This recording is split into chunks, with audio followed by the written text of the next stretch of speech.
Hello, everybody, and welcome to another episode. I'm Kyle. And I'm Matthew. And this, of course, is Audio Judo, your podcast of music discovery. If you're a fan of Audio Judo, you might enjoy one of the other podcasts we've helped bring to life, Throughline and Audio Judo Does Jazz. Both are on and off hiatus from time to time, so we'll try to mention when new episodes are coming. Throughline is all the common thread in an album, and Audio Judo Does Jazz, that's a mouthful sometimes, is all about all things jazz. All three of the Audio Judo podcasts are proud members of the Pantheon Podcast Network. If you have a favorite band, era, or music genre, Pantheon has a podcast for you. There are over 120 podcasts in the network. Why not give another one a try when you're done with Audio Judo? You can find the complete list at pantheonpodcasts.com. Matthew. Yo. Another Rush album. Another episode, another Rush album, another chance to talk about the band as we approach the summer reunion tour that will be crisscrossing the country. And now, apparently, as of yesterday, the globe. Yeah. As they added 23 more shows to this extensive tour already, including South America, Europe. It's O2 Arena in London would be an amazing show. It's all right. Just the fact that they keep extending it, the fact that they're adding on. I saw a very extensive interview with them yesterday and read an interview with Annika Nile yesterday as well about her excitement and the nerves that she has and how she's going to do her best to stay true to him and stay true to herself at the same time, which it's an interesting juggling act that she has ahead of her. It definitely is going to be, just because there's so many fans that are like, I feel like it's split. I don't know. My finger's not on this pulse, but I feel like it's going to be split. There's going to be 50% of the people that are like, it has to be exactly what Neil would have played, or it's no good and I'm going to hate it. And there's 50% of the people that are going to say it has to be as good, but also totally different. Otherwise, I'm going to hate it because they're pretending it's not Neil. Yeah. Or they're pretending that she's Neil. And I feel like it's just going to be... It's a very difficult balancing act. Yes. Because there is an expectation that certain things will happen the way they happened in the song. Mm-hmm. And I think even me, to some degree, expects that in my head. I'll be okay if it isn't. But each show is going to have 17,000 air drummers. Yeah. That know those parts so well. And when she ventures off course for things, it's going to be like, oh, hey, that's not how I remember it. Yeah. Instead of really giving it your full attention and appreciating that I think she's going to do him justice. Yeah. And add her own things. I think that's the balance where she has to feel like she can improv a little bit and give her personality and still do the things that the fans want. I hate to use the word expect, but want. Yeah. I think there's a good portion of us that are so excited about this that it doesn't matter if it's a little different. And I'm going to talk about that in a second. But cool. So the last two Rush episodes we've talked about are Fly By Night and Grace Under Pressure, two albums that marked very significant moments of change for the band. The first, as they welcomed their new drummer to the band at the time, Neil Peart, and the second, when they parted ways with their longtime producer, Terry Brown. So continuing on that same approach today, we're talking about their 1989 album, Presto. And this was also a moment of change. It was a new label, a new producer again, and a new sound. Presto was released on November 17, 1989. It would chart as high as number 16 in the U.S., eventually be labeled as a gold record, selling more than 500,000 copies in the States and over 1 million worldwide. Sales figures were dropping album over album, but concert attendance was up. Music was changing as a whole, and sales were not the only demarcation of success any longer, especially for a band that had 12 albums at this point. Like the last couple of records, we're not going to tell you all about Rush's history, but I'll take a few minutes to bring you up to speed about what was going on at the band at the time. In 1988, the band was winding down from their tour from their previous album, Hold Your Fire, an album that we covered at length on episode number 71 of Audio Judo. That tour had stretched 78 shows and ended in May of 1988. And the band was at a crossroads of what to do. This was the last contractually obligated studio album they had with Mercury Polygram Records. They had one album left due, but they were prepping a new live album, an album that would become a show of hands for that particular obligation. So they were free of contracts at the moment. So they decided to take a break, as Geddy, for the most part, entered the studio to work on the preparation of the live album. That's just, he's a studio nerd. Yeah. And kind of the head of the band. So the break ended up lasting 6 months, their longest break by far in the band's history. So they reconvened in December of '88 at Neil's house in Quebec and discussed what their plan was going to be. What are they going to do? Are they going to make another record? Are they going to take a longer break? What are they going to do? So they decided the next project would be another studio album. Kind of seemed like it made sense. They would take their time, write it, record it, and then shop it to labels and see what happened. They had nothing in the offing, so they could take as long as they wanted, which was different. So in March of '89, they convened at Chalet Studios in Claremont, Ontario, north of Toronto, to do their pre-production work. They worked, as I have talked about many times, in their usual fashion. Alex and Geddy would work all day in Studio A, putting together song ideas and sounds. Neil would hole up in his room and with a small desk and hammer out lyrical ideas. And if all went well, Neil would wander in the studio in the evening, ice cubes clinking in his glass of the Macallan, and listen to what they had been working on. With any luck, have some lyrical ideas of his own to share. Because there were no deadlines, their pace was leisurely. They stayed there during the week and were able to return home to their families on the weekends, which was a huge plus for all of them. They did this for a few months. Songs began to take shape. One thing Alex was adamant about was returning to the guitar as the primary composition instrument, not the keyboards. Keys were to be for color and enhancement. That was the plan, but not the overall execution.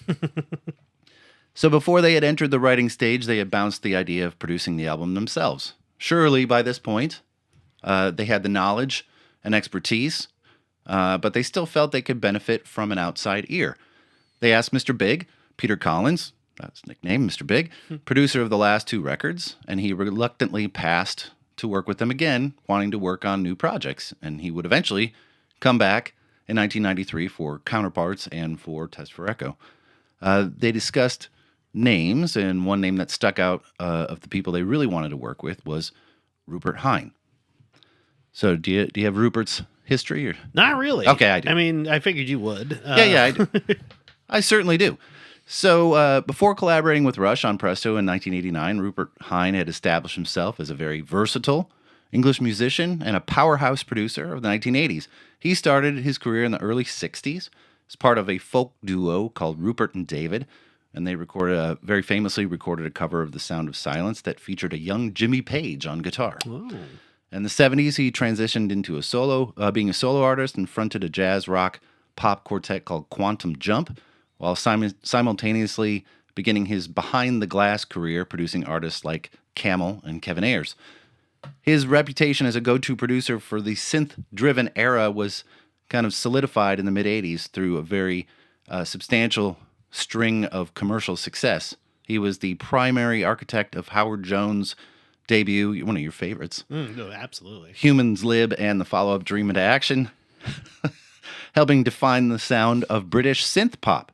He also helmed the entire early output of The Fix, including their multi-platinum album Reach the Beach, and produced albums for Saga, Chris de Burgh, that's the Lady in Red guy, and the Thompson Twins. I know Howard Jones is your favorite. I mean, just, no fucking encore. Boom, out to the bus. It's the only memory I have of Howard Jones. That's all you need, really. Right? That's it.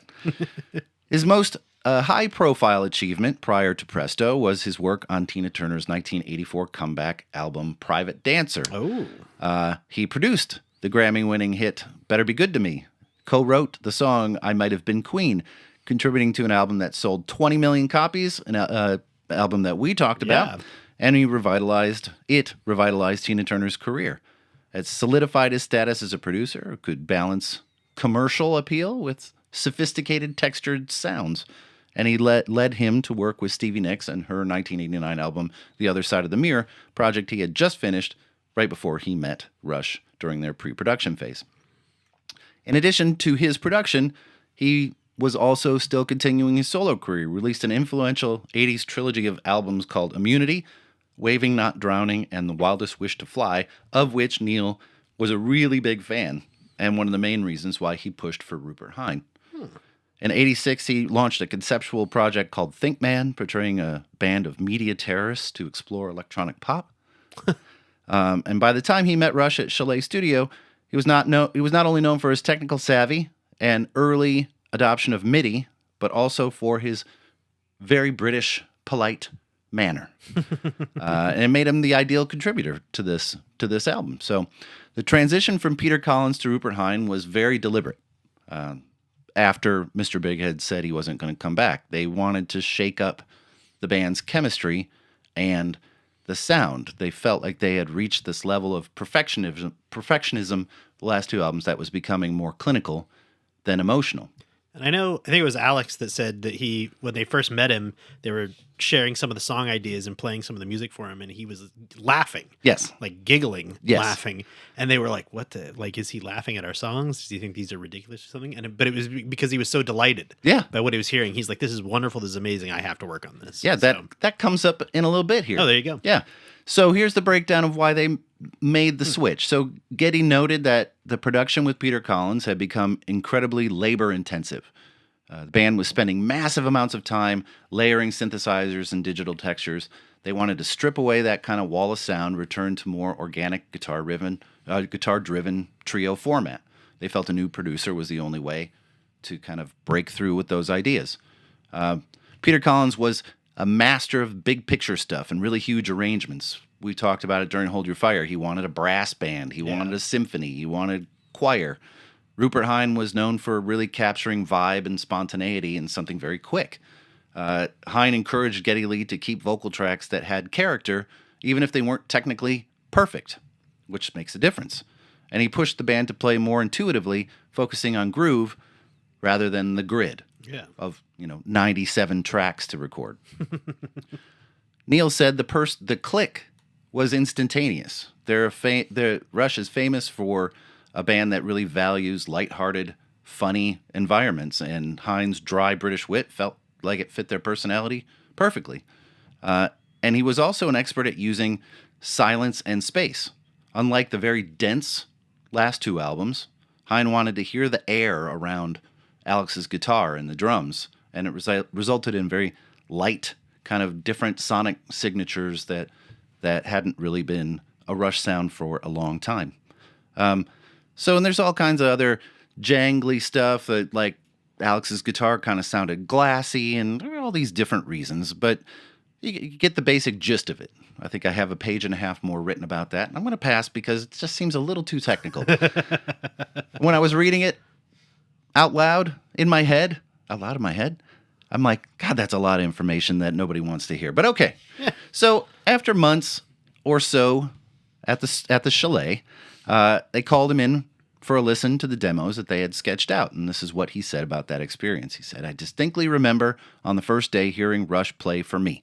It was this extraordinary band playing me their songs, already sort of brilliantly arranged in immense detail, this very Rush-like detail, and I sat listening to it.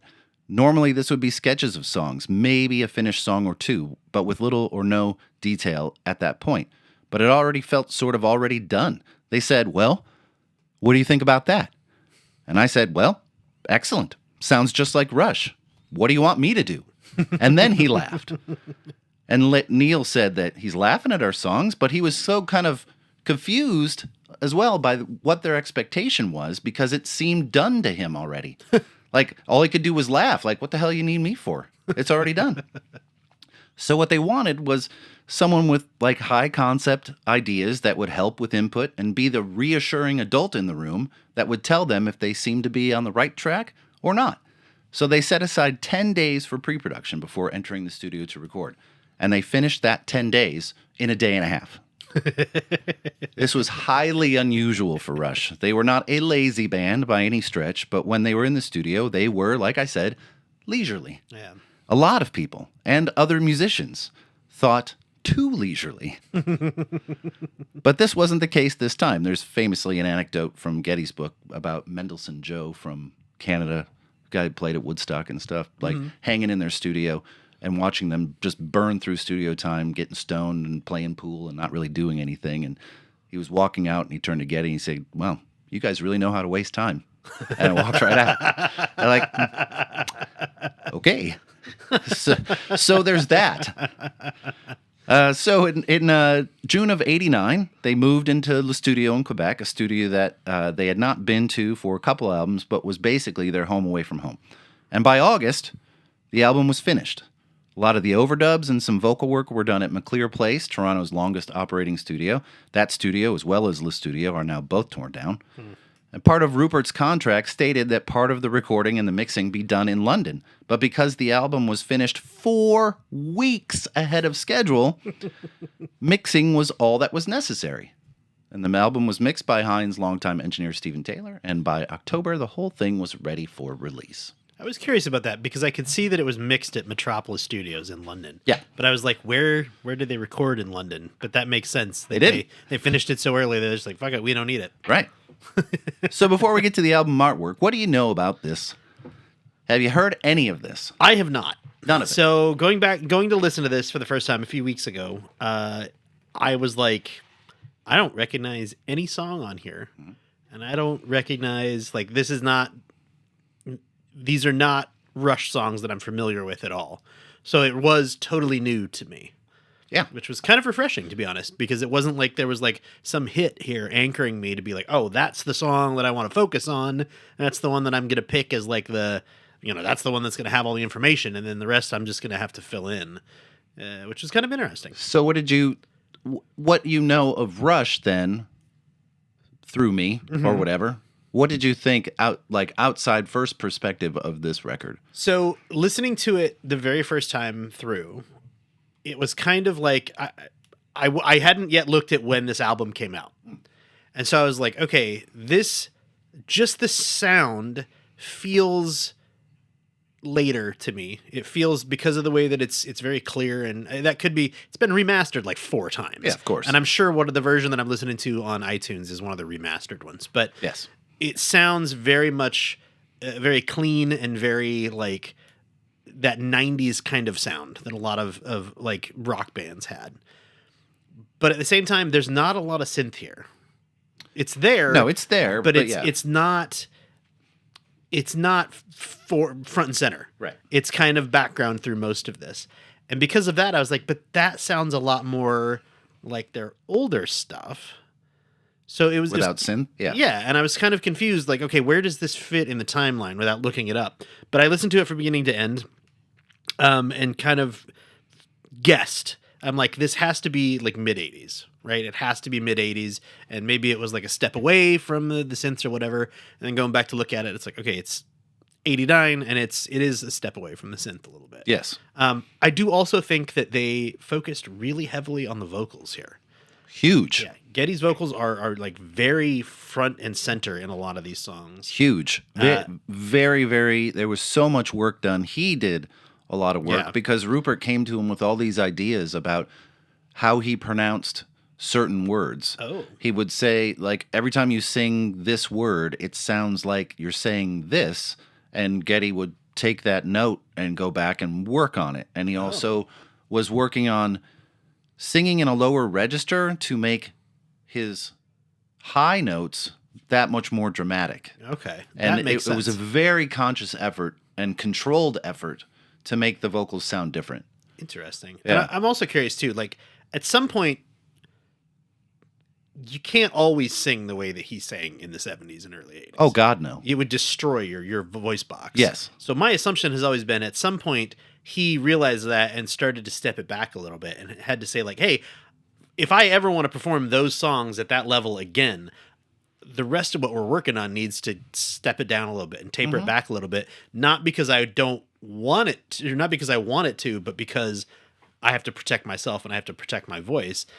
And I kind of wondered if that was the case here, but it sounds like it was much more of much more intentional. He could have dropped octaves much earlier than that. And he even says he does this great exercise in his autobiography and in his audio book where he's kind of narrating the book saying, I was a forceful rock singer for years and years and years because it was all about pushing the volume. And when I realized I wanted to be a vocalist and not a screamer, then I had to tamp things down over the years. Yeah. And he could still get certain notes. It's just not as frequent. Yeah. It's that follows along those same lines of like a lot of the like heavy metal bands that do like the really deep growly voice or the really loud like screaming metal voice. Yeah.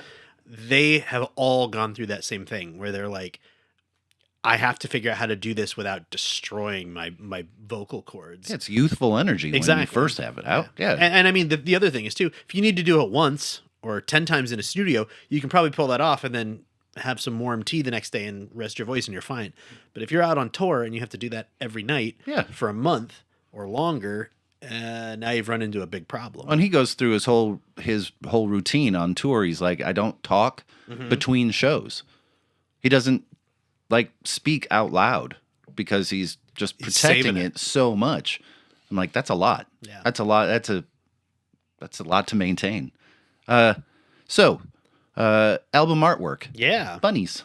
Right? The title. Yeah. Let's go over this here too. Sure. Apparently it was an idea they had considered using for a show of hands originally. But when Neil started writing a song titled Presto, they decided to use that for the album. The word Presto is Italian. It means quick or quickly. Mm-hmm. It's sometimes used as a musical direction, which is kind of cool. It means rapid tempo. In the world of magicians, obviously that's where most people have heard it. Presto changeo. Mm-hmm. And I was curious because I got thinking about it. I was like, where the hell did that come from? Because was there some like famous Italian magician who just started using it? I don't even know. Yeah, so I looked it up. Yeah. So I figured. I didn't look it up, and fuck it, we're never gonna find out. Okay, good. So no, apparently it entered like English parlance sometime in the 1500s. Probably because of just trade and things with Italy, but there's a really early example of its use in the same context that a magician would use it from the play Beggar's Bush by the English writer Francis Beaumont, and the line is, "Here are 3 balls. These balls shall be 3 bullets. 1, 2, and 3. Centibus, malentibus, presto, be gone, and they are vanished." Oh. The date that was written isn't known, but it wasn't published and performed until several years after Beaumont had written it. He died in 1616, so they know that it has to predate that. Yeah. 3 balls, you say? 3 balls. The guy had 3 balls. Well, it's ironic. And then they turned into 3 bullets. Because Hold Your Fire had 3 juggling balls on the cover. Right. So I wonder if he had this in his... Could have been. In the holster for later. Very well could have been. Interesting. 3 balls. 3 balls. So, once again, the artwork was done by longtime contributor Hugh Syme. Yeah. And it's pretty straightforward. Magician's top hat levitates in an overcast sky. It's a bunny climbing over the brim, and directly beneath that is a grassy hill overrun with rabbits. Yeah. The hill was created in the studio with rented sod. Hugh chose black and white bunnies to fit the cover's monochromatic color and topped off the image with red and black, always familiar Rush colors, for the letters of the band name and the album. The image was shot in color and then desaturated, which explains why it's so rich. And the image itself was shot by John Scarpati, one of Hugh's assistants. Yeah. John Scarpati, by the way, go check out his website and his catalog. Dude has shot photos of every famous rock musician you've ever heard of. Yeah, well, he's in LA. So, I'm sure they all walked through his studio at some point. Pretty amazing, though. I did also think it was very funny that in the credits for the album, there's a Rabbit Wrangler listed. Mm-hmm. Rabbit, W-R-A-B-I-T. Of course. That was funny. That credit goes to Mark DeMont and the company Fins, Feathers, and Furs. So I'm assuming that's who got them the rabbits. Yeah. But obviously, but I thought that was pretty funny. The internal band images were shot by longtime Rush photographer Andrew McNaughton, and anyone who knows Rush knows who Andrew is, but it's worth mentioning here. In the late 1970s, Andrew was a teenager and a diehard Rush fan, and he somehow figured out where Geddy Lee lived and showed up at his front door, something that was much more common and not nearly as frowned upon then as it is now. And he ended up befriending Geddy and his wife, Nancy, and started working as Geddy's personal assistant, and also did work for Nancy's couture line in Canada called Zapata.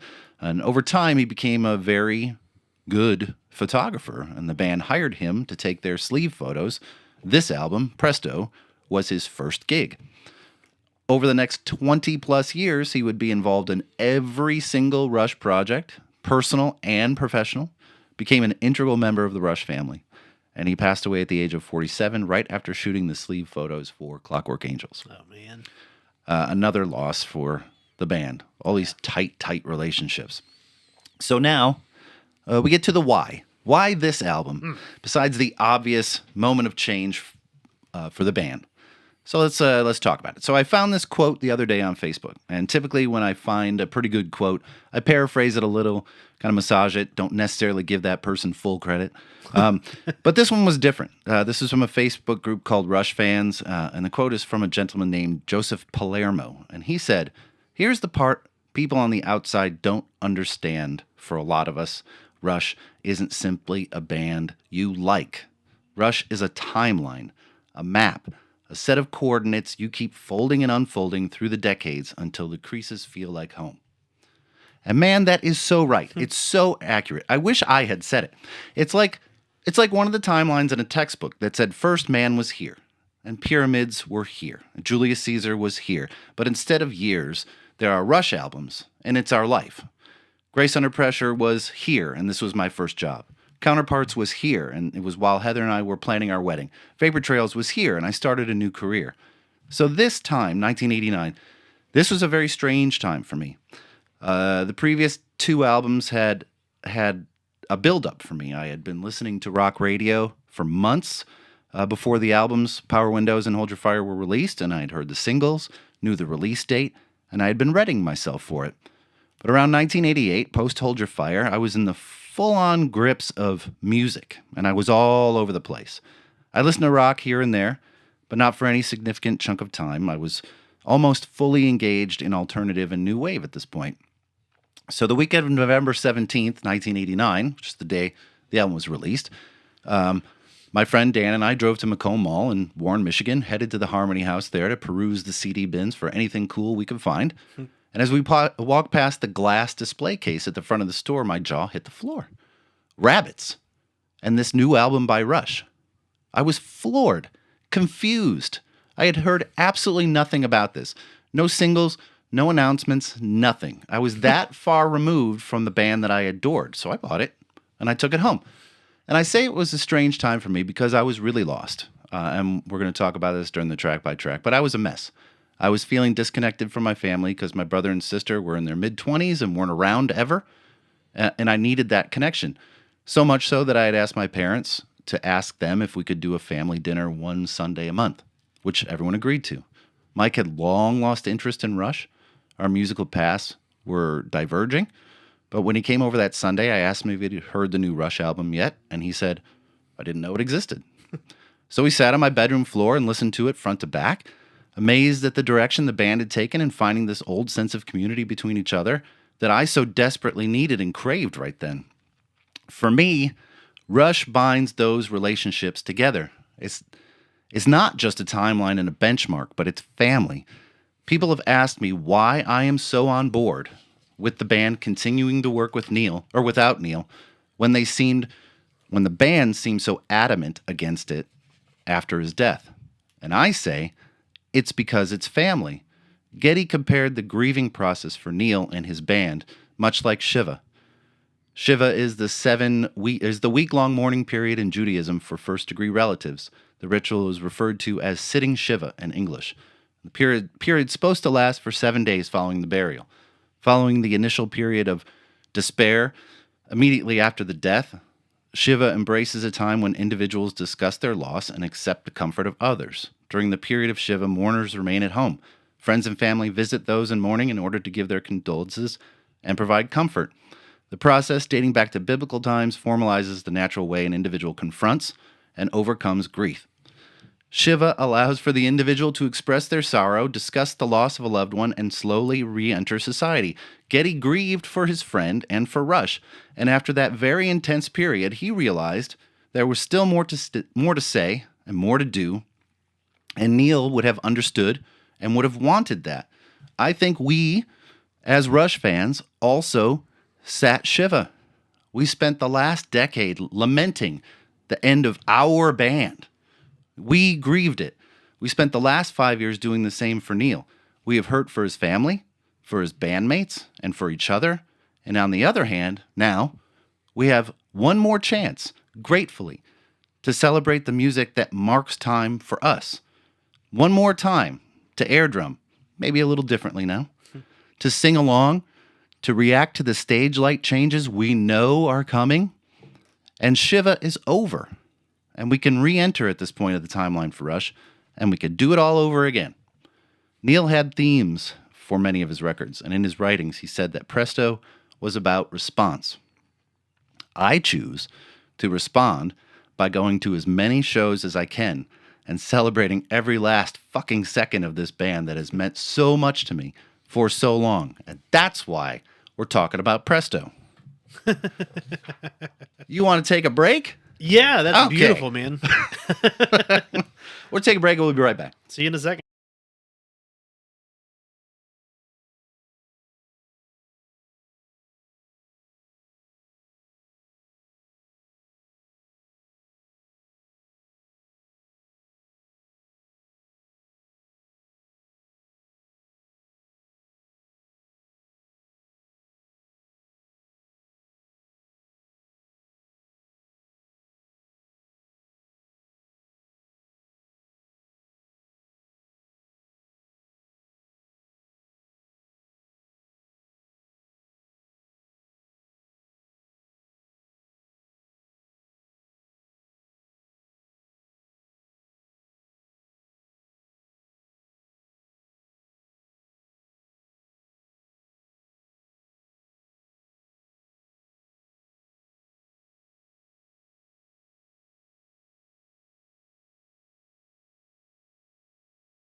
Hey, we're back. Hey.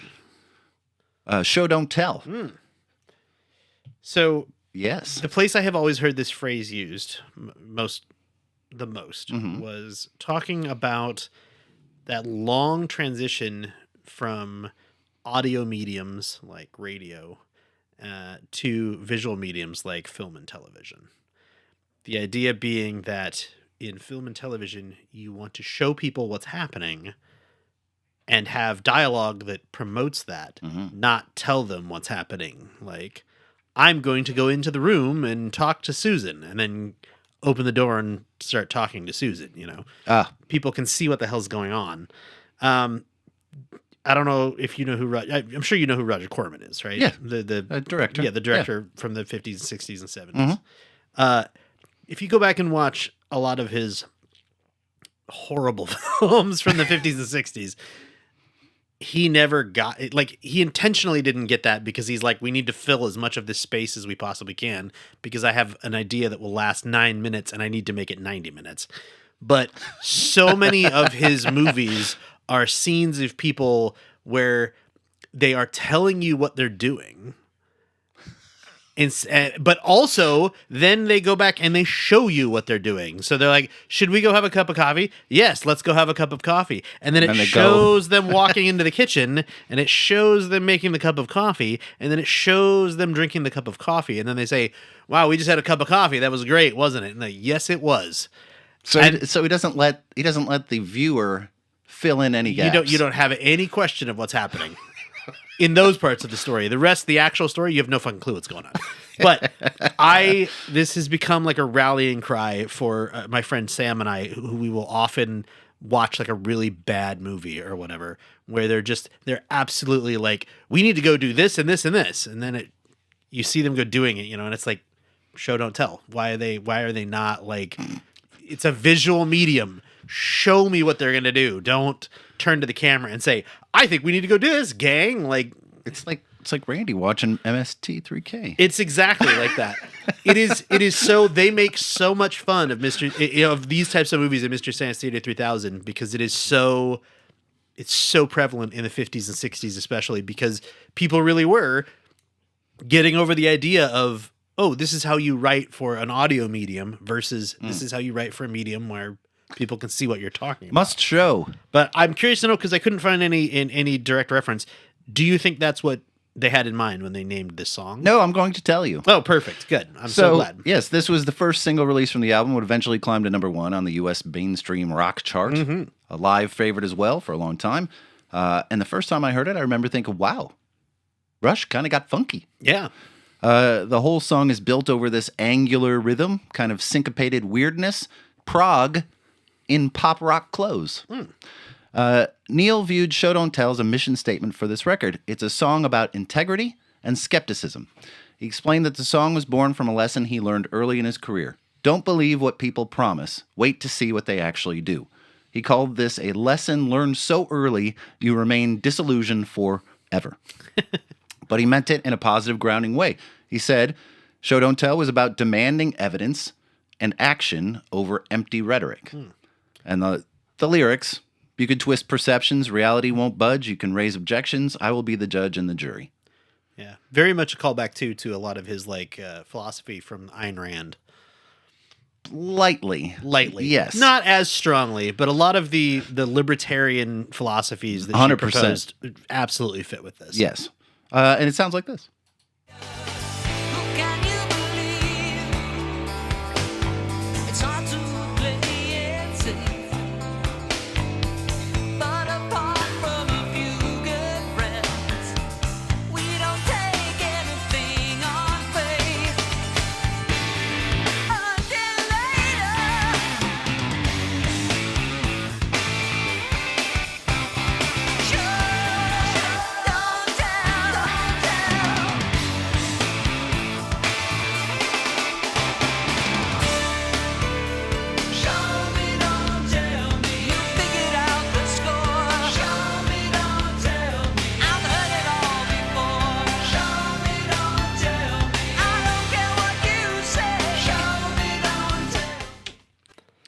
So musically, the song was the band's kind of way of showing their new direction. Yeah. After the synth-heavy 80s, opening funk rock riff, aggressive kind of stripped-back production, it was a show of returning to a power trio again. Yeah. They weren't just saying they were a guitar band again. They were proving it. Like, okay, we didn't just say it. Yeah. It's showed them.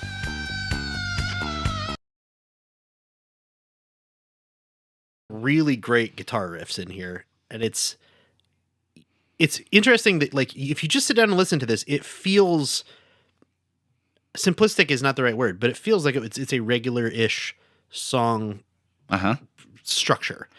It's not, though. No. It's incredibly detailed and incredibly broken up when you actually sit down and look at it. And I know that there was a quote, and I didn't write the actual quote down, where Neil was saying that he found it very difficult to come up with the drums for this because he was like, how do I match what they're doing with the guitars, but not just make it sound like just a bunch of random unsyncopated bullshit, basically. Yeah. I mean, yes, it was quite a challenge for him. Yeah. So I've got a question for you as a drummer. Sure. Is this like a super hard song to play? This one? Yeah. No. Okay. There are on this record, but that one, no. Okay. It wasn't where I started when I learned this record, but eventually I got it. Cool. It's interesting. There is definitely more groove on this album than any other album up to this point with him. Like, very feel-oriented.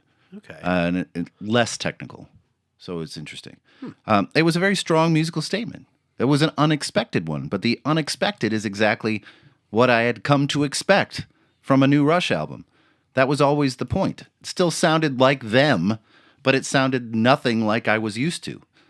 It was cool, and like most new Rush albums, it took a few listens to get comfortable with it. To me, it's a lot like the new Star Wars movies.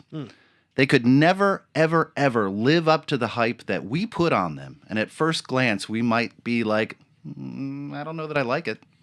And over time, we realize that our expectations are just really too unrealistic, and it settles in, and we grow to love it like all the others. Yeah. That's how I feel about that, and Star Wars. And there's a throwaway line in the song where Getty sings "I, the Jury," that is most likely taken from a 1947 detective novel of the same name that launched the very successful Mike Hammer series by Mickey Spillane. Neil and Getty were huge movie buffs. And, of course, Neil was a voracious reader, so it only makes sense that he would make literary references here. Cool. Chain lightning. At first glance, this song is about weather and weather-related phenomena. It makes sense because Neil was a self-professed weather nerd. Do you have the quote from the Rush profiled liner notes that was on Song Facts? I don't know, maybe. So Neil said, quote, "I'm a weather fanatic. I really love weather, and I watch weather, and I look for a good weatherman. And one night I was watching it, and there are two incidents in that song that are synchronicity to one weather report, where the weatherman showed a picture of sundogs and described them, and they are just two little points of light that appear at sunset, often in the winter when the sky is clear and crystalline. And they are like little prisms, and they sit about 10 degrees north and south of the setting sun, and they are just beautiful little diamonds of light, and oftentimes there's a circle of light, one line that connects them." That is a very long run-on sentence. But he continues.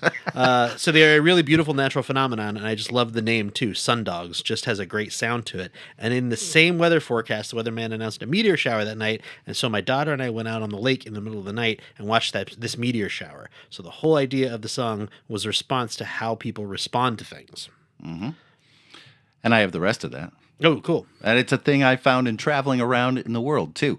It's not enough just to travel and see things. You have to respond to them. You have to feel them. And a lot of the thrust of this song is how things are transferred, like chain lightning or enthusiasm or energy or love are things that are contagious. And if someone feels them, they are easily transferable to another person. Or in case of watching a meteor shower, it's made more special if there is someone else there, reflected in another pair of eyes.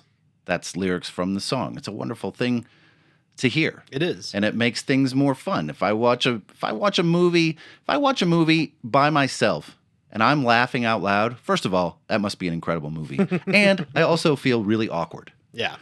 But if I'm sitting with my wife and watching a movie, I mean it's usually way funnier. Yeah. Because you're sharing it together. It's about responding to things in your life and having enthusiasm for it and reflecting that enthusiasm back to whoever you share your life with. Chain lightning sounds like this.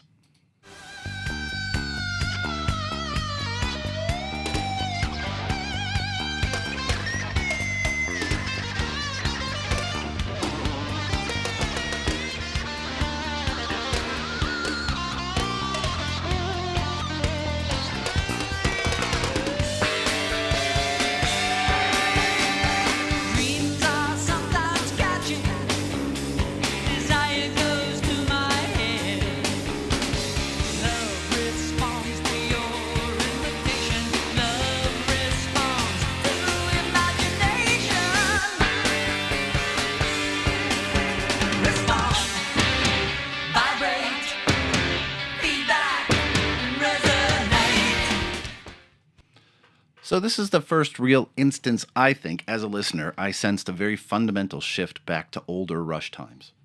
The guitar solo in the song is devoid of any overdubs. It's just bass, guitar, and drums. That's all. The last several albums were so dense. There was no, as Rupert said, no air around the instruments.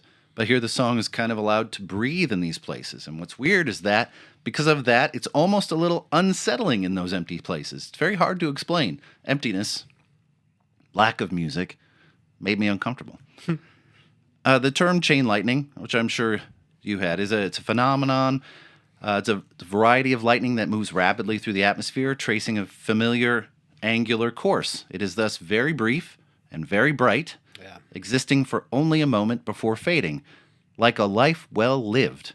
Seems like a very fitting metaphor, actually. Yeah. The other term, like you said, is sundogs, Mach sun or parhelion in atmospheric science. and you kind of described it. Two sundogs often flank the sun within a 22-degree halo parallel to the horizon. And it's such a great term. It's so cool. Always wanted to name a band Sundogs. That'd be a good band name. So cool. Somebody's got to have that, right? No, I looked it up. Nobody. Really? No That'd be cool. Sundogs. That'd be really good. I know. Yeah. Have you ever seen Chain Lightning in real life? I'm sure I have. Yeah. When I was like spreading across the whole sky. Yeah. When I was maybe 12 or 13 years old, there was one night when my dad came home from work. It would have been like February or March, I think. And he's like, hey, we're going for a drive. And I was like, why? And he's like, there's this huge storm coming in, and I think it's going to look really cool. And we drove out where I grew up in St. George, Utah. It's north of the Grand Canyon.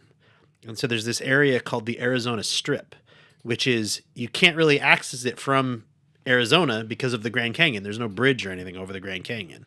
So it's very desolate. It's very middle of the desert. It's super isolated. And it's only about 30 minutes to get into the middle of nowhere from St. George, Utah. So we drove out there and we parked up on this bluff and we watched this lightning storm blow across the desert. And I have never seen that much lightning in my life. Yeah. I mean, it was just this constant, it was amazing. We had a couple like those last summer. Yeah. They're super cool. Here in Vegas, just like all over the place. Yeah, it's you're captivated by it. Yeah, you are. Like you just want to just keep watching it. Like, this is cool. Also, I do not normally get into online beef. Oh, yeah, beef? But I did notice, so Songfacts is a website that I almost always check when we're doing research for this, because sometimes there's fun little snippets or they'll have something that I've never seen before or whatever. What's the beef? The beef is a comment specifically attached to this song on Songfacts. A special fuck you to Patrick from Bedford, Texas. He said, this band could have been great if they had a better lyricist. What the fuck? Man, I'm not the biggest Rush fan in the world, but like, you can't be like, I read all of his lyrics, I think they're shit. That's not possible. That's not grow the fuck up, Patrick. From Beaufort, Texas. See, now I want to quote Getty from his book now. Sorry, and Bedford, Texas. Thanks, Patrick, and fuck you very much. He says it like 5 times in his book to random people. It's like, did you read them, or are you just being... Oh, what's a sundog? That's stupid. I don't know. Yeah, whatever. But it was one of those things I just happened to be like reading it, and I oftentimes will look at the comments because sometimes people will say something like, oh, actually, this is a reference to this, piece of literature. Sure. This is especially with bands that are as where the lyrics have a little bit more meaning to them, like Rush. Mm-hmm. And I'll oftentimes be, oh, I should go look up that book and see what it is, and yada, yada, yada. And just, I happened to be glancing through them for this album, and I saw that, and I was just like, yeah, man. Yeah. Okay, Patrick. All right. The Pass. The Pass. Okay, so here we are. This song is not my favorite song in the Rush catalog, but it's up there. And I say that it's not my favorite song, but then I will say at the same time that I think that it is their very best composed song, their best writing. Getty has said that this is one of his very favorites as well, and no wonder. It's very well written and delivered with heartfelt emotion. If you don't know what it's about, I'm going to tell you. So I mentioned at the beginning of this episode that I wasn't doing very well when this album came out. I was deep in addiction at this point. I was struggling mightily with my faith, with my relationships with my parents and siblings, with friends, and pretty much everything. The only thing that was working for me was music. And not only that, but I am a poor griever. My mom has been gone now for 21 years, and there are days when it feels like it just happened yesterday. I internalize, I never fully process it maybe, or try to, and it goes nowhere. But at this point, in 1989, I was lost. I'm going to try to get through this. I'll bring you up to speed right now. In 1984, so 5 years before this, when I was 12 and in 7th grade, I was leaving school at the end of the day. I typically left with a group of guys, my main friend group, Bill, Matt, Don, and I would walk home together. We had for years. And for some reason on this day, I had forgotten something in my locker, and my locker for 7th grade was all the way on the opposite side of the school. And they didn't want to wait for me, but they did. And I told them, don't worry, we'll cut across the grass, shave time off. So we did that too. We were delayed from the intersection by about 30 seconds. As we approached, and I can still hear these sounds as if they were happening right now, I heard a squeal of tires. I looked to my left, and a huge black car, a Cadillac Eldorado, careened through traffic and jumped the curb. And at this point, all sounds stopped, and it was like living in a waking dream. That video plays in my head. It gets a little fuzzy, not that I can't remember it, but more like my brain is trying to erase it all the time. And after jumping the curb, the car hurtled down the sidewalk and plowed at 45 miles an hour into the crowd of kids waiting to cross at the corner of 12 Mile Road in Shaner and Warren. Bodies were thrown into the air like rag dolls. People use that type of cliche all the time, but it's really accurate. The bodies in midair were already limp and lifeless, so surreal and horrifying. It was as if time stopped, except for that car. Through the intersection it went, silent, ending on the opposite side of the street in the gas station parking lot. And then time caught up. Silence was replaced by screams, gut-wrenching, sickening screams of pain, of horror, of fear. What do we just witness? Do we stay? Do we help? There are already police officers at the corner. There always had been. In fact, one of them ended up being hit by the car himself. Where do we go? Do we return to school? Do we go home? Panic started to overtake us. Confusion boiled in our brains as we tried to comprehend what was happening. And one of us, I still don't remember who, decided we should go home. We needed to tell our parents, so we took off. Crossed Shaner, which was still at a standstill. Sirens could be heard in the distance, and I've never run so fast in my entire life. I got home, relayed the story to my mom, who had a hard time comprehending what I was saying. Clearly, I was hysterical and confused. And over the next few hours, information started to leak out via the local news, maybe a few phone calls from church. It was very blurry and fuzzy. Several kids had been hit. Donna Smolinski, Jackie Edgerton, and Lydia Vitale had received the worst of it, but there was no word on their condition, but it was serious. Turns out James Spivey, 57-year-old retired auto worker who had a suspended license, had lost control of his car and had a stroke and plowed into the group of kids. Whatever the speed, it was fast and had launched the car over the curb. Donna and Jackie did not survive. Lydia had 2 broken legs and would never walk the same again. So the next week or so was a blur of memorials and news reports and church visits, and I was numb. I wasn't sure how I was supposed to react. There's no playbook for this. My parents were constantly asking how I was. I didn't know how I was. Pastors and priests were encouraging us to talk about it. Teachers and administrators had organized school counselors to be at the school in case we wanted to talk about it. Talk about how devastating it was to witness my classmates get rocketed into the air by a car. Talk about how lucky you feel that it wasn't you and the overwhelming guilt that consumes you when you have those thoughts. They had names for those things. Survivor's guilt, trauma. But labeling these things didn't make them go away. It couldn't get rid of the hideous sight that was still playing out in my head, and it wouldn't. I never would really process it well at all. So now we're here in 1989, and along comes this song about teenage suicide. And it crushed me because just 3 weeks earlier, I had found out that one of my friends from middle school, who had been at that crash, let's call him Bruce, and one of my first real Rush friends, had taken his life behind the school. And it was all too much to process as this song leaked out. And it came out like a flood on my bedroom floor. Here was a song articulating so well the anger I was feeling at such a selfish thing to do. I was so mad at Bruce for doing that. There's a song by 21 Pilots as well called Neon Gravestones that addresses the way people seem to martyr people that do this. Kurt Cobain, people like that. As if it was because they just couldn't take it anymore, so this was an acceptable way out. And it isn't. I was so mad at Bruce and myself. Why didn't he reach out? Why didn't I reach out? Why couldn't anyone do anything? And it's an awful feeling. So Neil said that he didn't want this classic thing of, oh, life's not so bad, you know, it's worth living and all that. He didn't want one of those pat, kind of cliched, patronizing statements, so he really worked hard to find out true stories. And among the people that he wrote to were people going to universities at MIT and collecting stories from people about people they had known and what they felt and why the people had taken this desperate step and all that, and trying really hard to understand something that fundamentally is totally ununderstandable. He said I can't relate to it at all, he says, but I wanted to write about it. And the facet that I most wanted to write about was to demythologize it, of taking the nobility out of it and saying that, yes, it's sad, it's horrible, tragic thing if someone takes their own life, but let's not pretend it's a hero's end. It's not a triumph. It's not a heroic epic. It's a tragedy, and it's a personal tragedy for them, but much more so for the people left behind.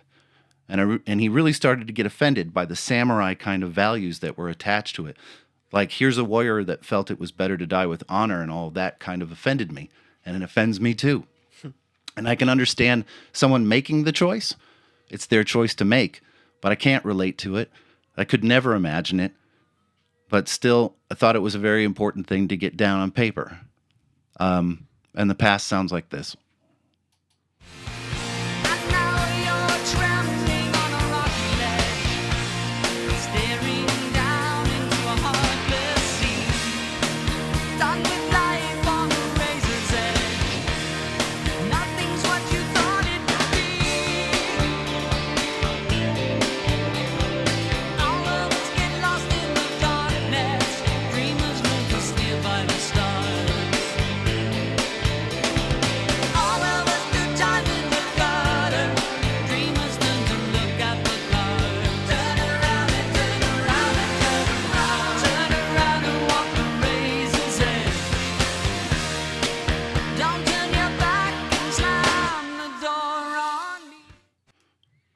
So, not only is it well written, but this is as good as Getty ever sounded during this era, in my opinion. It's a beautiful song. And then you get to that part, that lyrical part. Now you're trembling on a rocky ledge, staring down into a heartless sea, can't face life on a razor's edge. Nothing's what you thought it would be. And there it is.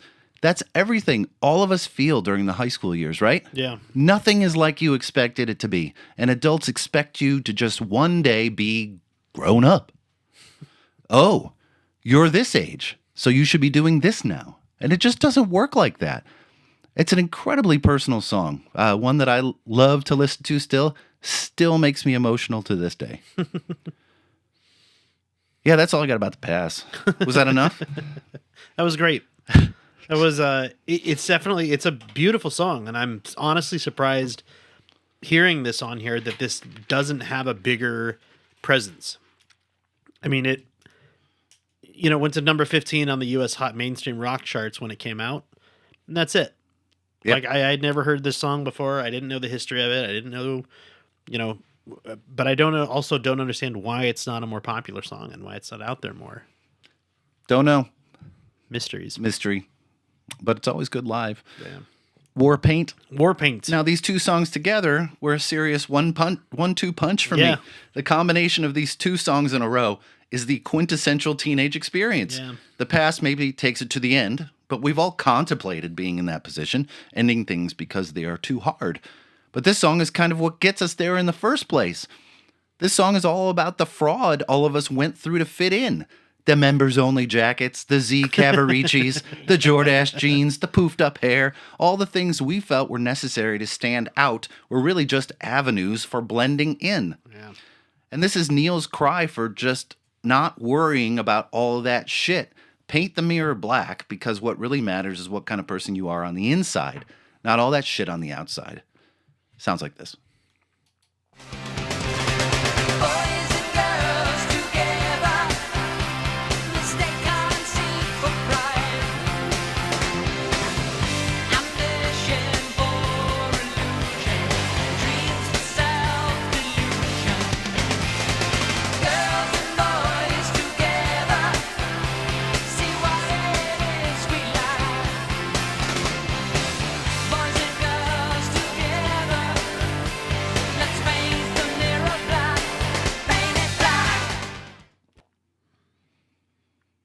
It's a very pretty song. Mm-hmm. It's very poignant, and I think that he hits on something that we've talked about in previous episodes before, like that idea that you have to like socially mask, and you have to wear the mask that you're expected to wear. If you're a young girl, you've got to wear makeup and you got to dress up pretty and you got to go out there and flaunt it. And if you're a young boy, you got to hide your emotions and you got to wear armor all the time and you got to camouflage yourself so that you can't be seen as anything except a man. Right. You know? I think it's very nice, and the lyrics here are simple but very good. Yeah, and so it's a little more dense, a little more chordal work in this song from Alex, which is the sound they were going for. And I liked the lyrics at the end so much when they came out and they resonated with me so much that I printed them on the outside of my main high school binder in big black letters. Nice. Paint the mirror black, because now that matters. Scars. Skarsgård. This was the song on the record that I had just figured was going to be the album's production number, the one song that is so studio heavy that it never makes it to stage. Boy, was I wrong. It played for the next 2 tours, being a centerpiece of the lighting design. It was super cool. The song is rooted around this bass part that drives the melody of the song. And the song is mostly just a percussion piece. That part that I thought was a really groovy bass part by Geddy is actually a bass sequencer. Wow. He does not play bass on this song at all. Wow. You probably found this quote, didn't you, from Neil? I think it's part of everyone's experience that a certain record reflects a certain period of their life, and that's a pleasurable scar. You know, there's a mark left on you, a psychological fingerprint left by a very positive experience. And music is an easy one, but it translates to so many other parts of life where it's given that, for instance, the sense of smell is one of the strongest forces in your memory, where a given smell will suddenly conjure up a whole time in your life. And again, it triggers another scar, triggers another psychological imprint that was left by a pleasurable thing. So it was just, again, the metaphor of scars and using it to say that, as the song does, that there are positive and negative aspects of life that have both left their mark. That's heady stuff for a 17-year-old to hear and understand, that not only the bad things will stick with you, but the happy stuff, the pleasurable stuff will as well. The line, "Pleasure leaves a fingerprint as surely as mortal pain. In memory, they resonate and circle back again." That's so dynamic to understand. And people saying that he's not a good lyricist, put that into practice as a 17-year-old who's battling with all the things I was battling with, to understand on the very next song or 2 songs later that he's saying, hey, you're not just going to remember the shit. Yeah. You're going to remember the good stuff. And you need to focus on remembering the good stuff just as much as the bad stuff. Scars sounds like this.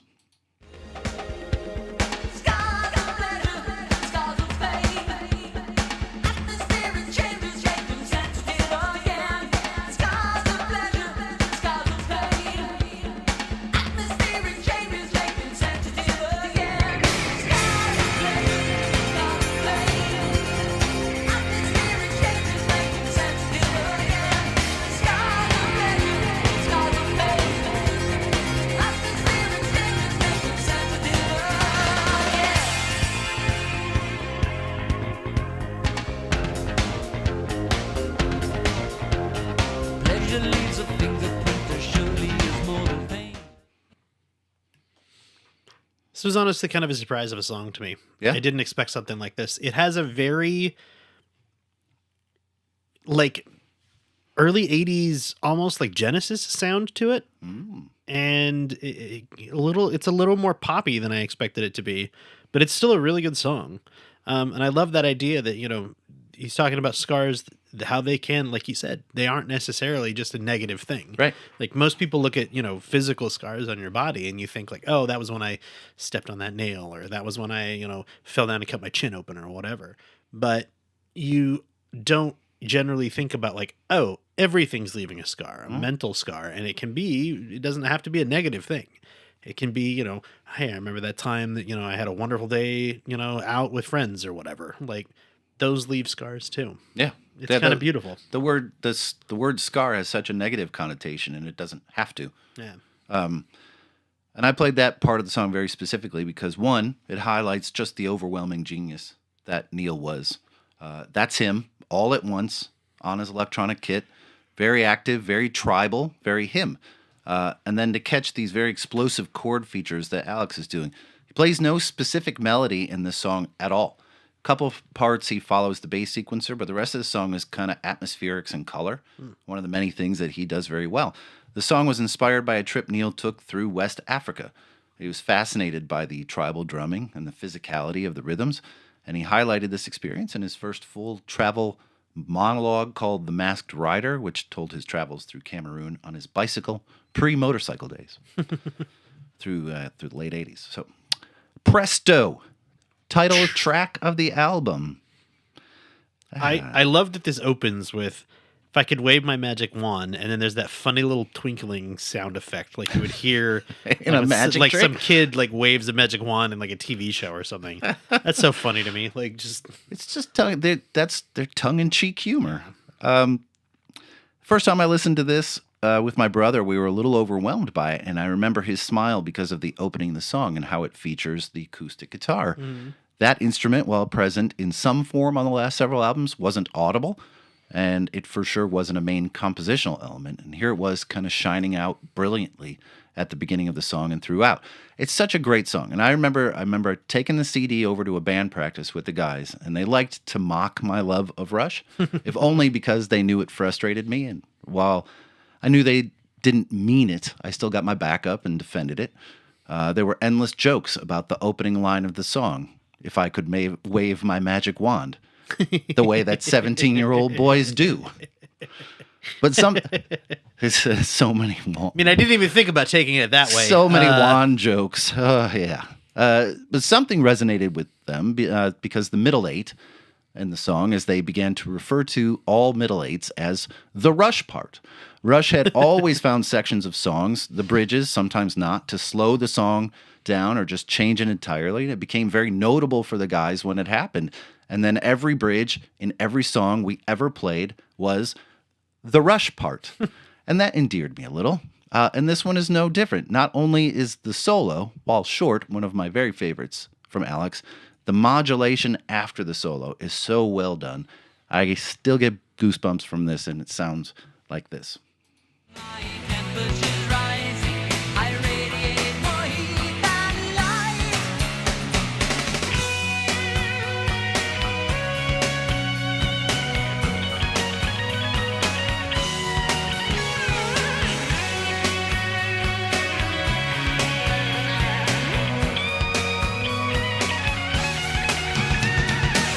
Don't ask me, I'm just sympathizing. My illusions are harmless flight. Can't you see my temperature's rising? I radiate more heat than light. I'm not one to believe in magic. So Neil explained that he used the word presto ironically. He felt that life is often complicated and painful, and while he's a rational person who doesn't believe in mystical things, he still felt the very human urge to wave a magic wand and make everything okay for the people he cared about. And we all have that natural feeling to make people's pain go away or fix them, and it's a beautiful sentiment. But the line that is at the crux of the song for me is the line, I radiate more heat than light.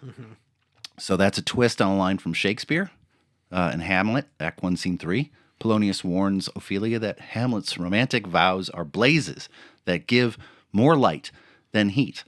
This metaphor means Hamlet's promises are passionate, showy outbursts lacking true substance. And he advises her not to mistake these fleeting, empty promises for true love. Neil turns that on his head as his way of admitting that sometimes he reacted with too much emotion or friction rather than with clarity or wisdom. I miss that guy. To be able to articulate that, that was so wise and awesome and came just at the moment I was reading Hamlet in school. Oh, cool. So it resonated so quickly. Rock stars speaking to teenagers where they were, headspace-wise. Is it any wonder that so many of us became disciples of his? Because he was talking right at us. Yeah. I mean, one of the biggest songs is Subdivisions, for Christ's sake. He was talking to every alienated loser white boy in the, who's lost. Yeah. He was speaking directly to us. So, yeah, that sucks. I do love his comparison to about the incredible, unique specialness of human beings, where he talks about how we're made of stardust and our veins are filled with the water from the ocean. Yeah. But then how we lead these incredibly mundane lives about, we hide in the city and we isolate ourselves from everybody else. I thought that was beautiful. And that's another, it speaks right to that same thing again.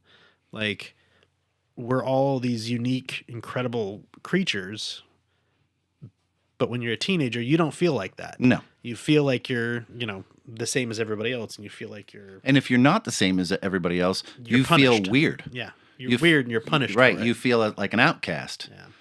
Where as an adult, you're like, oh, you're unique and original. And as a kid, oh, you're unique and weird. Like, great. Superconductor. Yeah. It's another good one. This is all about how fame changes people and how, when you become famous, first people start to worship you and then you start to eat your own, feel it, your own, I was going to say eat your own shit, but that's not what I wanted to say. You start to drink your own Kool-Aid. Let's put it that way. Yeah. You start to think- believe what people tell about exactly what yeah. people say you are. Yeah. Like, oh, he's a drum god. I am a drum god. Exactly. Yeah. So do you think superconductor in this case is literally, because there are some words that make it sound like this is literally the main focus of the song is somebody who is a conductor of music, who's literally conducting an orchestra? Or do you think that this is more of a non-literal, it's somebody who's just conducting their life? Or do you think that it is more of a rock star? Or do you think that it's more of a, like, See, and I how do think you read this? Superconductor, I always read in the energy sense, Okay. and not in the musical sense. Okay, As in, cool. like you're receiving all the energy from someone and shooting it right back. Okay. That's how I always read this. And it would be easy, especially with the magician thing and the theater kind of aspects Yeah, of it. that's kind of where I was thinking about that. And I think he obviously we're going to find out in the next song, he likes to play with words. Yeah. And Superconductor could be either of those things. This song, it's kind of the beginning of side 2, if this were a vinyl record. And like you said, it's about the superficiality of mainstream music. And it represented, ironically for me, the first time I was able to be persuasive enough to convince my bandmates to add a Rush song to our show repertoire. I played it for them, and it was rocky enough for them. And they especially liked the Rush part because it had a little bit of reggae in it. And I had kiboshed a reggae police song, so they were eager to throw some reggae, even if it came from Canada. Now all I had to do was learn it. The chorus of the song is hit you in a soft place, a melody so sweet, a strong and simple beat that you can dance to. Here's the thing about the band and their sense of humor. The verses and most of the song is written in 7/4. Mm-hmm. Hardly a danceable rhythm. Right? The ending of the song is in 5/4. Also not dance-worthy, especially with Neil doing this strange fill that always ends on the 1 of a 5/4 measure. Very bizarre. It's not really conducive to playing dances. And the reggae section is Canadian reggae, so take that as you will. It's odd. Sounds like this.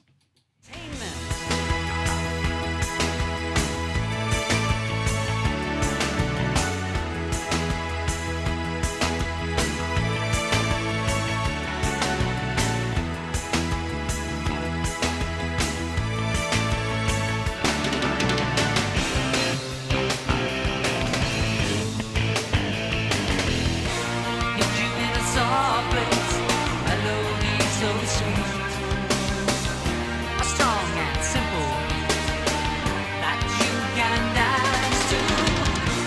Hit you in a soft place, sentimental leaves. They know the fantasies that you romance to.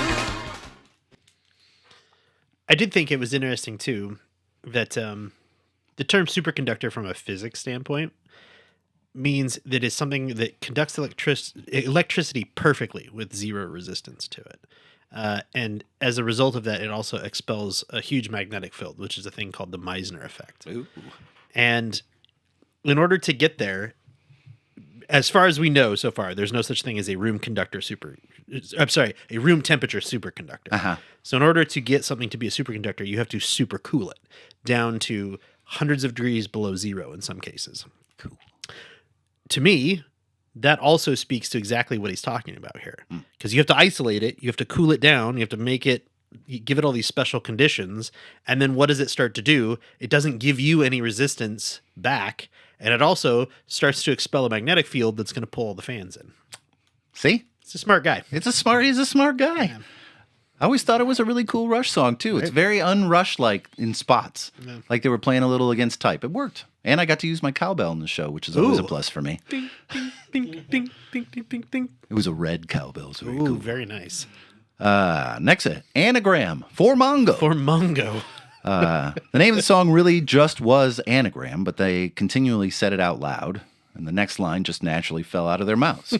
Sounds like Candygram for Mongo. Yeah. That, of course, is referencing scene from Mel Brooks' legendary movie Blazing Saddles, where Mongo, a large, dumb man played by football player and future Webster dad Alex Karras, gets a candygram delivered to him. His response, Mongo like candy. And then he blows up because it's really a bomb. The song has absolutely nothing to do with Mongo. The whole song is a word game, creating new words out of a bigger word. Yeah. You have Getty's quote there? No, I Okay. don't. But I do have every single line in this has a word in it that is made from letters from another word in the line. Correct. So every line has an anagram in it. Yeah, so it's just an exercise. Getty said it's like choruses are quite smooth, quite interesting. They have a nice sound to them, and they kind of mock the whole song itself, so it was effective. The band likes to have fun. Everyone has always thought that in order to be a Rush fan, you have to be super serious and into prog and love huge arc plots and Lord of the Rings and all that shit. But in reality, all three of them are comedians. Yeah. And love to poke fun at themselves as much as each other. I was never totally in love with the song, but I always appreciated the exercise. And as much as I am a lover of all things guitar, the piano work in this song is quite excellent. Yeah. I'm not sure if Getty played that or if it was played in studio by Jason Snyderman, who guested on this record. But either way, it's tasteful and fits the song quite well. And it sounds like this.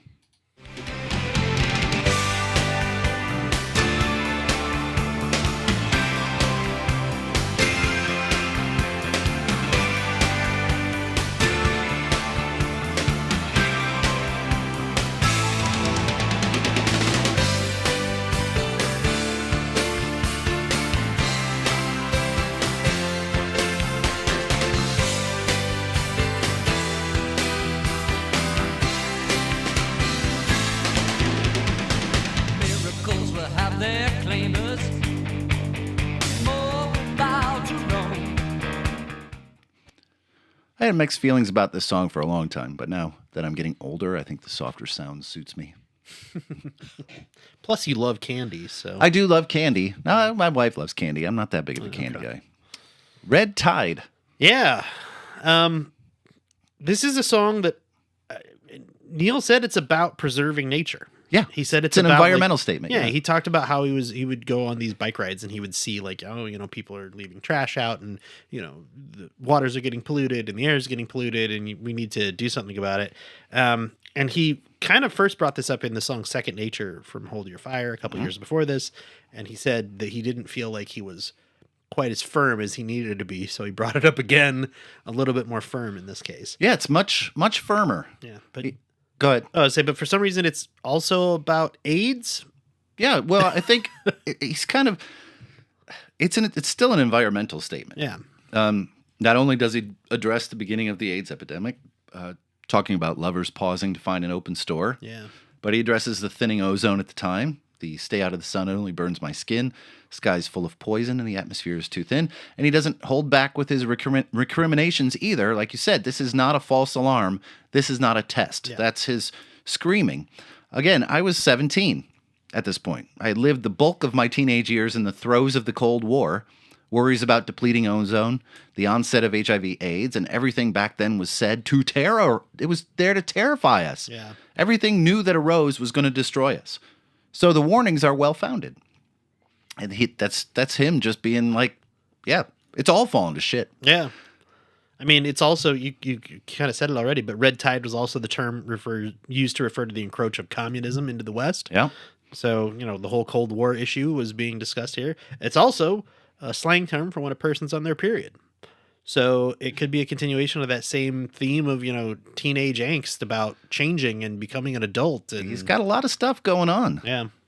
Sound-wise, this is really the one song on the album where keyboards are the focus. Yes. It's not color on the song or background. It's very much in the foreground. Kind of changes the flavor of the song.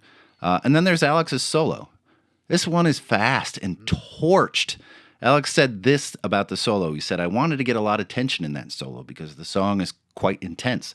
There's kind of a disturbing feeling about that solo, which I think ties it all together well. The song is angry. Neil is basically a very ecology-minded person, and he wrote this song dealing with the destruction of our environment. So I wanted the music, and especially my solo, to reflect that anger. And it sounds like this.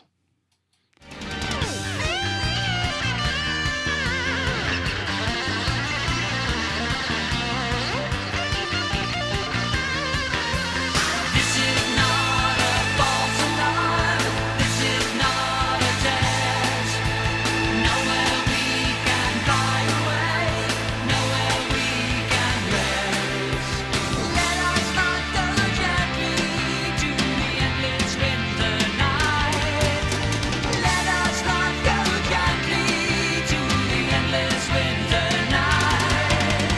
Let us not go gently to the endless winter night. He just kind of blasts in and out. Yeah. He described it. A lot of tension. Now, the song has some lyrics in it. I think you heard it. Let us not go gently into the endless winter night. That is Neil's interpolation of Dylan Thomas's classic poem, Do Not Go Gentle into That Good Night. Old age should burn and rave at the close of day. Rage! Rage! That's dying of the light. And I think it's more than clear that this was Neil's way of saying to be angry about the destruction of the environment and get mad enough to do something about it. Yeah. It's like, don't stop saying quiet. Like, go do something. Yeah. Love it. It's a good song. Agreed. Hand over fist. So in modern parlance, hand over fist means doing something quickly.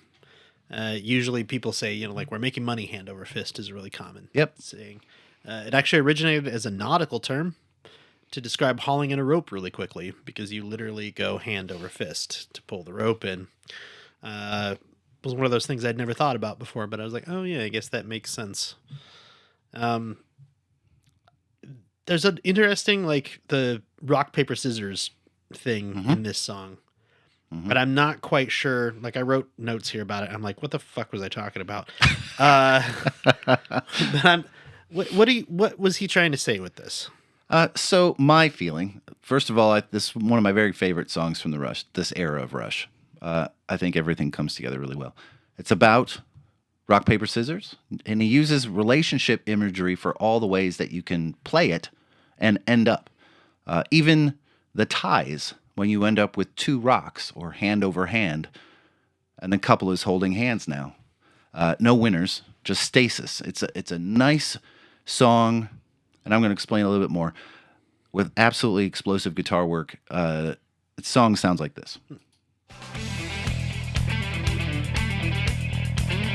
talk as we walk along.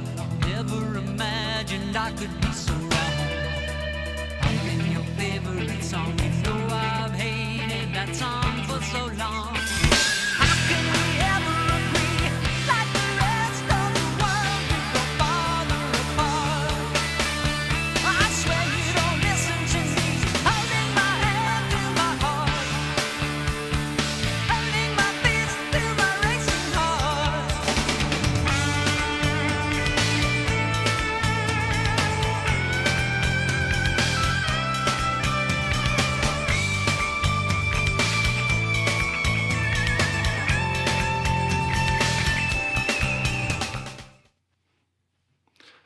That squeal in there that the guitar is always so awesome to hear. So to me, this song feels like a very extended argument with a couple as they go through all these permutations of the game and end in this capitulation or compromise. One of the last lines of the song is, I feel my spirit resist, and I open up my fist and lay hand over hand.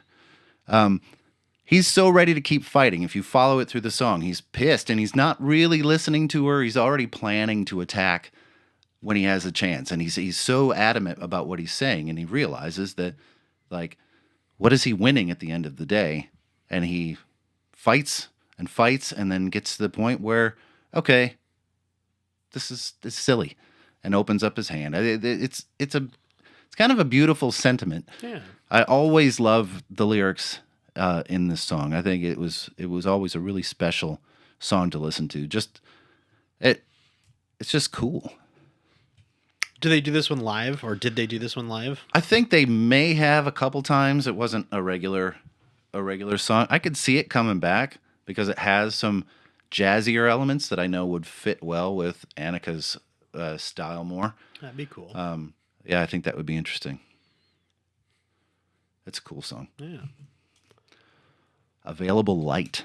Get out there and see the world. Yeah. That's the whole point of this song. Yeah, it's another classic Rush closer. Different from everything else on the album. It's bluesy, really tasty guitar work. Yeah. That blues stuff sounds like this. Lay of light, a photograph, the way I used to be. Some half-forgotten stranger doesn't mean that much to me. Streak of light, moving picture, moments caught in flight. Make the shadows darker, oh, the color.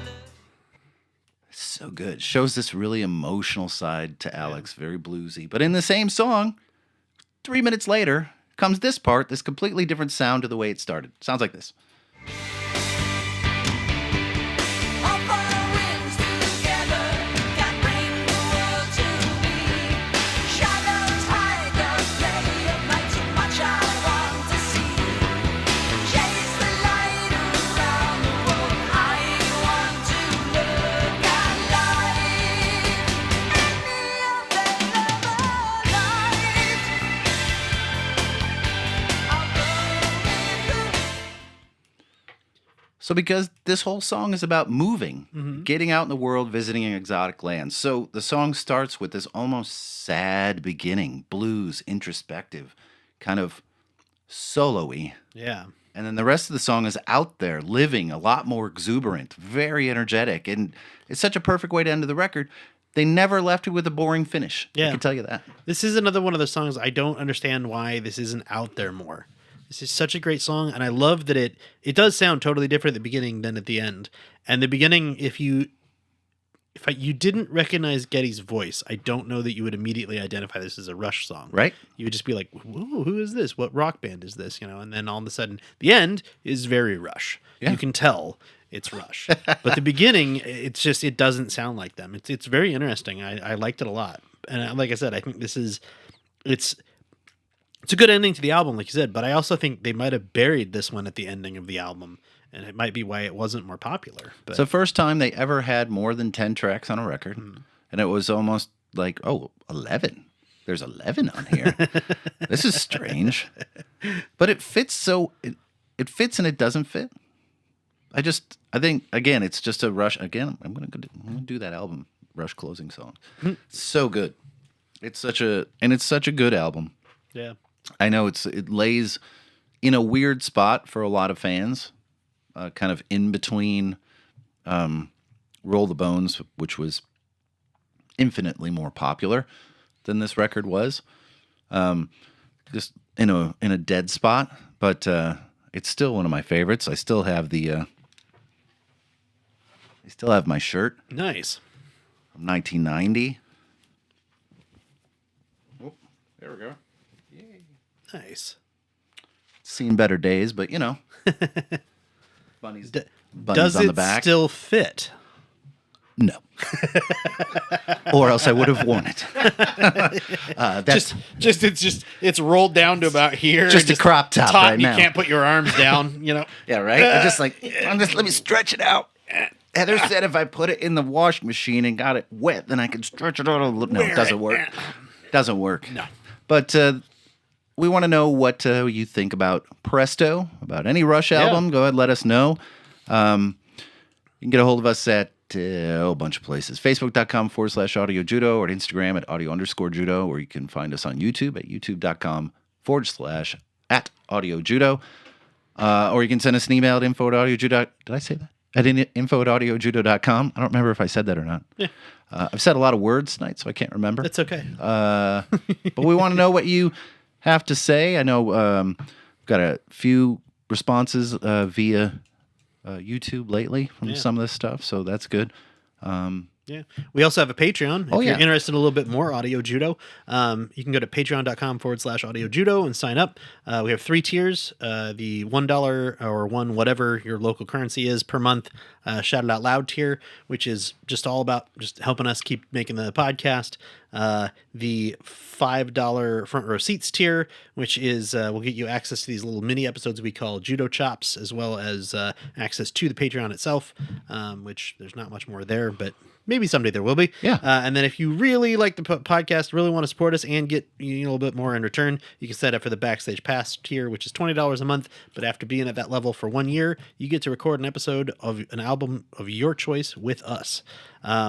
So shout outs to everybody that's doing that right now. At the Shout It Out Loud tier, we've got Simon C. Art UK Consultant, John R. and David W. Thank you all so much. And at the Backstage Pass tier, we've got Christian S., Michael A., Michael S., and Scott K. Thank you all so much. We can keep making the podcast because of all of you. Yeah, thank you so much, and for putting up with some of my long-winded bullshit I think it's tonight. great.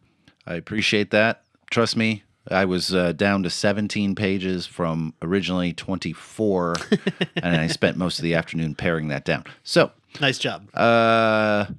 yeah, I have no idea what album's coming next from you. I honestly don't remember either. So, Sweet. and it's on my phone, and my phone's being used to videotape me, so I can't look. And I can tell you that the next Rush album is Vapor Trails. Vapor Trails. So there you go. Oh, cool. From 2002. So until then, we will talk to everybody in 2 weeks, and we'll see everyone later. Yeah, take care. Bye-bye.